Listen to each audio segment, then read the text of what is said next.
Welcome to Generations, my friends. Kevin Swanson with you. And American women are killing it in sports today.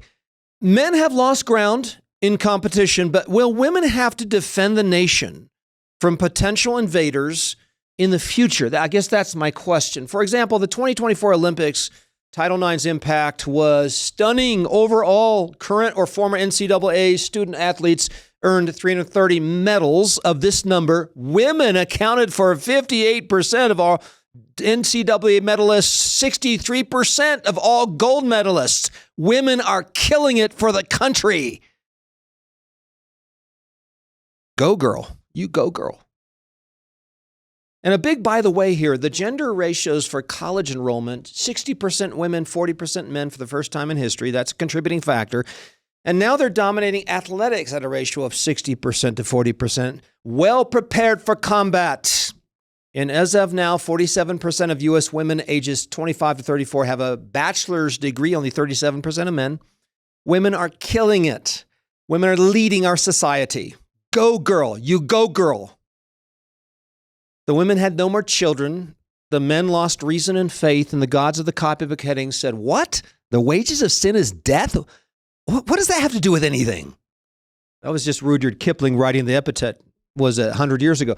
Well, now, transgendered sports has been a flashpoint issue in America today. It was a bridge too far for so many. Anything goes tolerant of whatever American society had to say, we can't quite do that. This is partially due to a clash between transgenderism and feminism.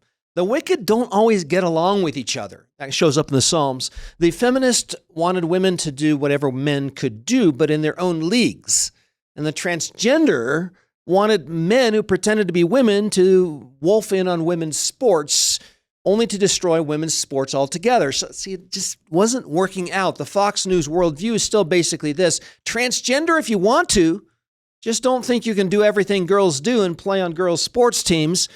See, that doesn't work for the inclusive worldview. It's not enough for the transgender who wants to be accepted by everybody and included by every institution in order to pacify a screaming conscience and drown out the opposition of all created nature. Thus far, U.S. college sports have recorded about 47 transgendered collegiate athletes out of 510,000 athletes. And by late 2024, that may be only about 10. But this has become a hot button flashpoint for pretty much all of America today. Here's my question. Would American conservatives ever want to get to the root of the issue? Feminism is gender role confusion, and transgenderism is gender confusion. Okay? Feminism gives birth to transgenderism. Transgenderism has become a kick toy for conservatives, and yet nobody I know is coming out against feminism. Certainly the original Title IX dictate that ain't happening. Early feminists were absolutely in favor of transgenderism. The first feminist philosopher in the U.S., Margaret Fuller. She's writing on gender fluidity. Here's what she wrote. This is like 1820. There is no wholly masculine man, no purely feminine. Man partakes of the feminine and woman of the masculine. Okay, it's that fluidity thing. That's the first feminist philosopher in America. This was the first wave of feminism, so adored by the average Christian church today in this country. They adore the first wave. It's the second wave that they have issues with.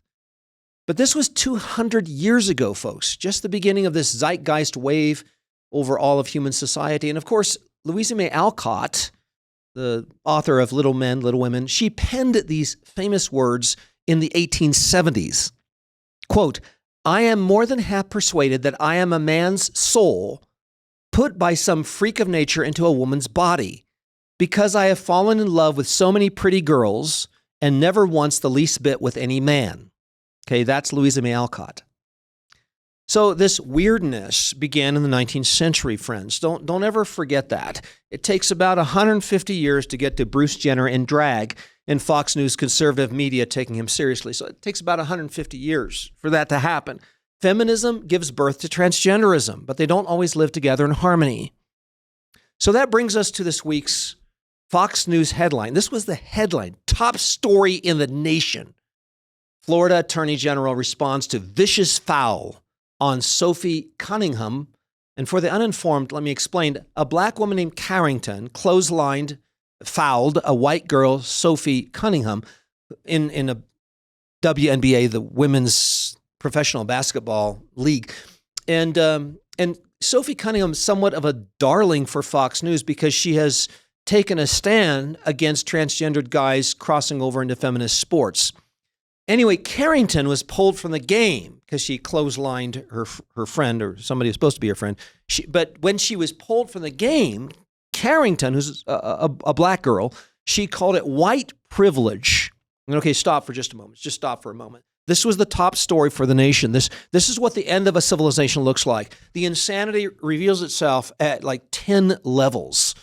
And I'm afraid the population is pretty much oblivious to it. White, black, transgender, white privilege.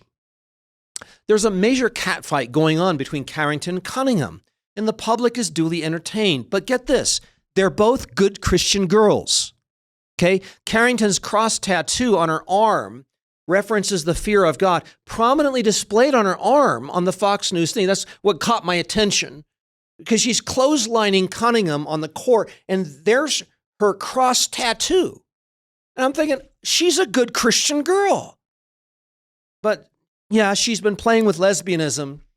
She apparently has aired her upsetness with her ex-girlfriend, Las Vegas Aces forward, Nalissa Smith, for some kind of infidelity. But then her dad's a pastor. She attended Horizon Christian Classical Academy in San Diego. That's where she got started in her girls' basketball gig.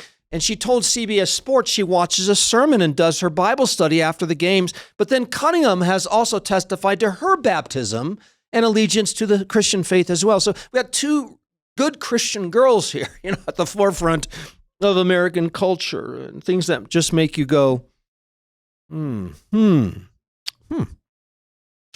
The president and the vice president of the United States, by the way, following the controversy on this one. There's been some comment on this highly important issue. The WNBA is now, the Women's NBA Professional Basketball League, is now 5 times the popularity it was in 2021. ESPN viewership has increased from 180,000 to 1.2 million. That's approaching NBA, the men's basketball viewership, running at 2 to 3 million viewers per game. WNBA players now earning an average of $600,000 per year. This is a major development in the breakdown of manhood in modern civilization. And I don't think anybody's really paying attention to any kind of breakdown. It's irrelevant to whatever. But much of these team sports, whether it be developed by the ancient Greeks, the Aztecs, or others, were metaphoric of warfare. I think people need to understand that. But I'm just not sure whether the catfights are the main attraction in the WNBA. That seems to be capturing the attention of the media, at least more than any other part of the sport, at least right now. Okay, so anecdote. My wife and I were out on a date. This was like last week. And the televisions were on over at Applebee's. And the big distraction was women boxing, women slapping at each other, climbing onto each other and pounding each other's faces into a bloody mess. Okay, some kind of MMA thing. The whole thing was really grotesque. I think that's the best word to describe it. We tried to find a word, and then we kind of moved our position a little bit because it was affecting our digestive systems. Okay, so anyway, women boxing, women MMA, women basketball. It's a big thing on television today. Quick story here. So years ago, I was attempting to encourage families to consider a biblical vision for raising daughters. So I quoted the somewhat politically incorrect passage from 1 Peter 3. Let it be the hidden person of the heart, with the incorruptible beauty of a gentle and quiet spirit, which is very precious in the sight of God. For in this manner, in former times, the holy women who trusted in God also adorned themselves, being submissive to their own husbands. Okay, so I would read this old-fashioned, irrelevant biblical verse from 1 Peter 3. I would do this in conferences. I don't try to avoid this now, but I would do this anyway. So I encourage families to make proper applications. Raise your daughters with this in mind. And I said this, should a local homeschool co-op introduce a women's mud wrestling team, before immediately signing up, moms and dads, just consider as to whether this would align with the biblical vision for womanhood urged in 1 Peter 3. So I encourage dads and moms to be thoughtful and prayerful and to be intentional in making their own applications, because the choices parents make are important for the future of their sons and daughters. Now, I had thought, okay, with the mud wrestling thing, I had thought I had chosen the most extreme example that nobody in their right mind would ever propose with the mud wrestling until I was at a Christian camp and saw a sign advertising the same event for young teen girls.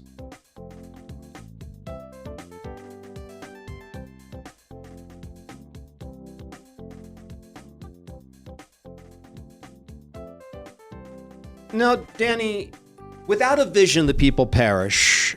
The family perishes.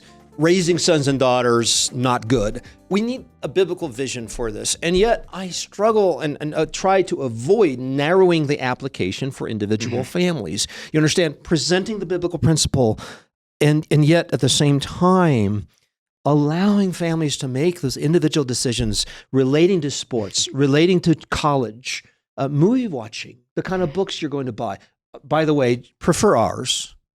Prefer ours, but first priority. But you might consider buying other books as well. But you follow me? Parents must make these choices for themselves, and for a pastor or a spiritual leader of any sort to say, "Hey, do it my way, do it this way." I want to avoid that. I want to present the vision, but the idea of just going out there and doing whatever the local co-ops and whatever the public schools and whatever the system is telling you to do, just mindlessly doing whatever, without a vision, the people perish. So we need the biblical vision. Yes. But we need parents to love God with their own mind and make those decisions for themselves. Like Kevin, in a completely relativistic culture, simply making the claim that there is a biblical norm around matters like this is going to feel like narrowing the applications to some. But your point is well taken, and that is, well, number one, does the Word of God speak to this?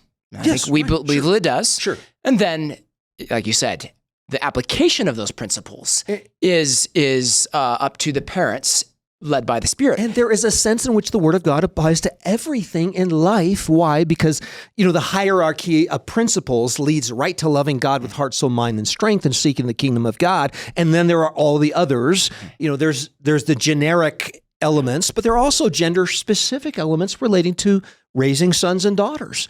Believe it or not, the Bible has gender-specific objectives for men and women. It's hard for feminists to acknowledge that, but it's there. In Genesis 1, we foresee that God wants women to commit their lives in general. We see this normative principle to being the helpmeet for the man. Exactly. We see in Proverbs 31 this beautiful vision that's actually quite broad when you look at all of the things that this woman is doing in terms of helping her husband. I think it's a very broad vision and a very exciting vision. At least my daughter's excited about the Proverbs 31 vision. She sees her mom modeling this, and I think she's interested in pursuing the same thing. It involves a ton of family economy, and she's considering a field and buying it. Yeah. She's expanding the capital of the family. She's concerned for the charitable needs of the community. Yes. She's got the charitable department of the family. So lots of neat things going on there. And she is, though it costs despoteo as well. Titus 2. Exactly. 1 Peter 3, both of those passages in the New Testament give pretty specific instructions for women. But what's interesting about all of these passages, Kevin, that I think this is very interesting related to the point you made in the intro, is that there's a team dynamic. True. That shows up in all of these passages. And it turns out God actually cares about team. We could say that team was God's idea. And the basic team unit we find is the family, a husband and a wife coming together in Genesis 2. Proverbs 31, again, this family team. You see it, parents and children. Did I say Proverbs 32? Proverbs 31, we see it again. The parents and children, this family team. Same thing in Titus 2 and 1 Peter 3. And I think we need to ask ourselves, do the institutions that we see today in school, college, whatever, is this slowly but surely disintegrating family life? And to what extent do we want our children to sustain family life, to have a family, to work as a family team in that family economy, the economic system? I think that's a big question. What kind of team are we preparing our kids to be part of? I saw a book title that recently just came out, and I haven't read the book, so I don't know if I agree with the book, but the title I like. And here's the title of the book. The title is Get Married, Have Babies, Join a Church. Yeah. And that's something of a distilled biblical vision about the kind of team dynamics. Yes. Get married, start a team, add to that team, procreate, take dominion of God's world with that team, and then we see that ultimately coming to fruition with the church and the Great Commission. Or what you're doing when you send your kids off to a daycare at 3 years of age or 2 years of age, and then process them through institutions over the next 28 years of their lives. Are you gradually weaning them from that vision? Right. And I think as parents, we need to ask ourselves, are we retaining the biblical vision with the choices we're making? How do we do that? How do we do that with sports? Let's talk about sports for just a moment. I'm sure there are going to be a few people offended by what I said. Kevin, you made the point that sports is a metaphor for warfare. Mm-hmm. Some people might feel like that's narrowing the application itself. If you equate all sports to warfare, unpack that. Do you equate all sports to warfare? Well, I didn't say all. I said much, or many of the team sports tend to, and the roots were that way. That's why the Greeks and the Aztecs and others have developed these, going all the way back to the Olympics. I mean, even the marathon. I'm not saying that running is specifically preparing somebody for warfare, but the intent on the part of those that were advocating sports in these various city, states, and nations was to prepare the men for warfare. That was the big deal. Now, we need to ask ourselves, is that our objective? Yeah. Is that what we're doing? Right. Or is there something else? What is our objective? And I think the average mom and dad, they don't really think in these terms. If, hey, let's just establish a mud wrestling team and let's throw our daughters into this, teach them how to be aggressive and mean and take control and be controlling. That's my goal for my daughter.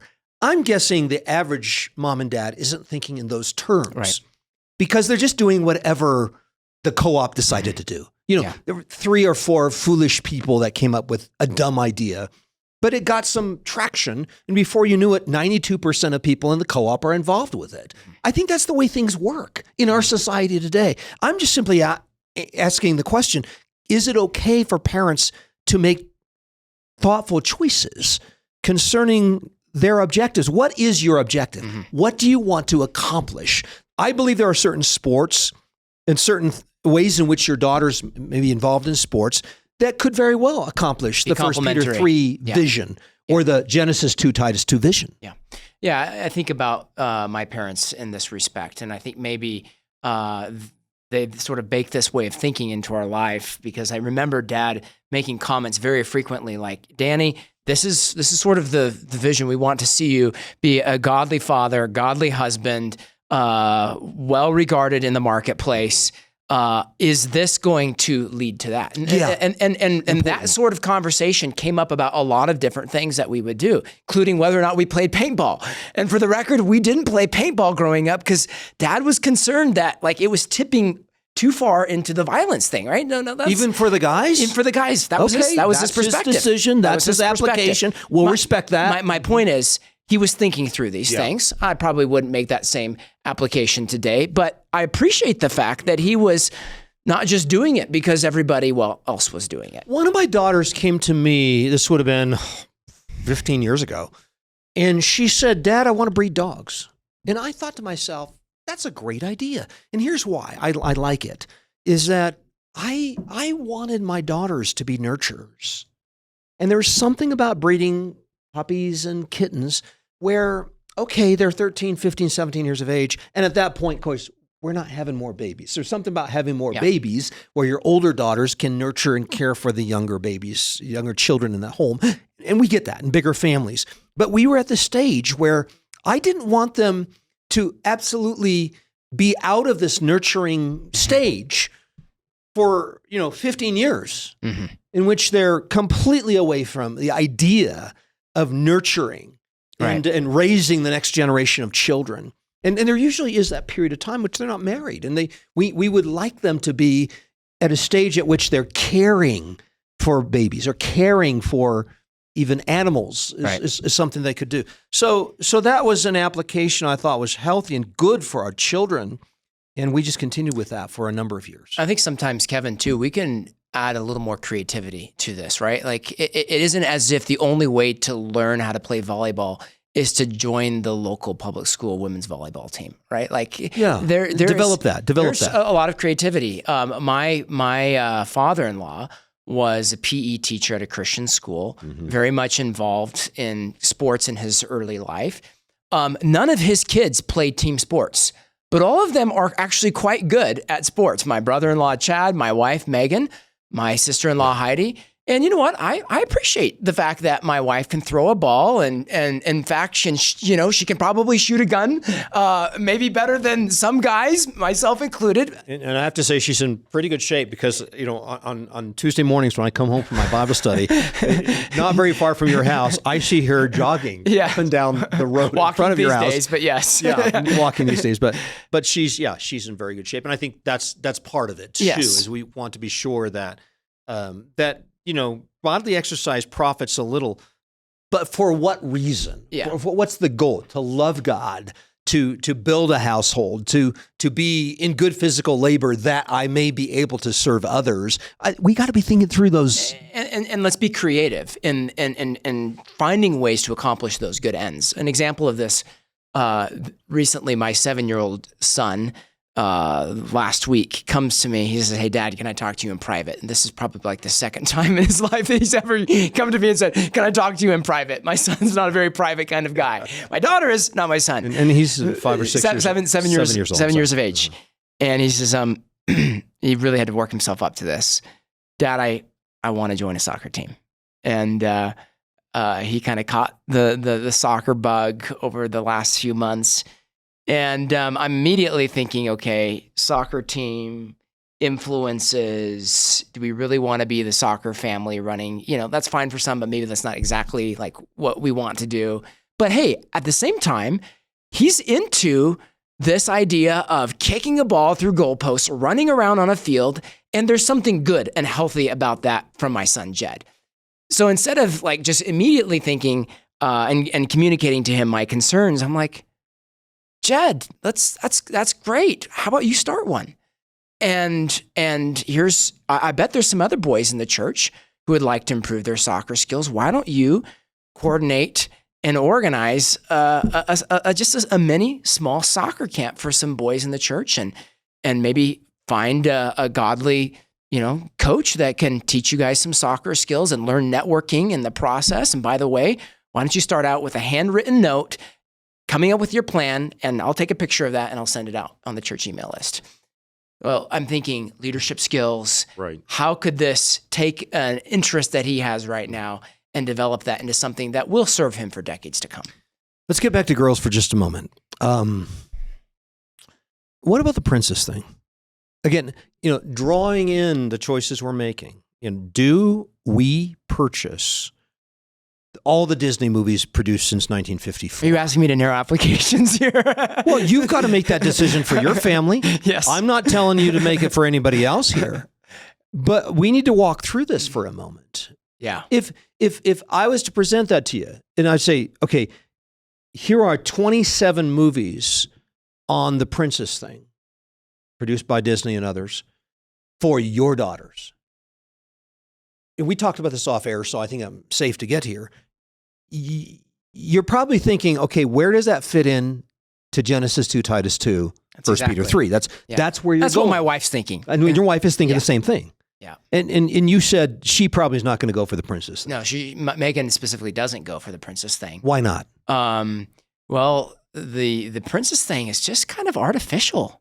Like, that's true. We don't grow up, and my daughters aren't going to be princesses where they're the star of a show in a royal court, and that's just not going to be them. Life. It's not life. So I guess it's kind of simple for us. Now, do I want my daughters to be graceful?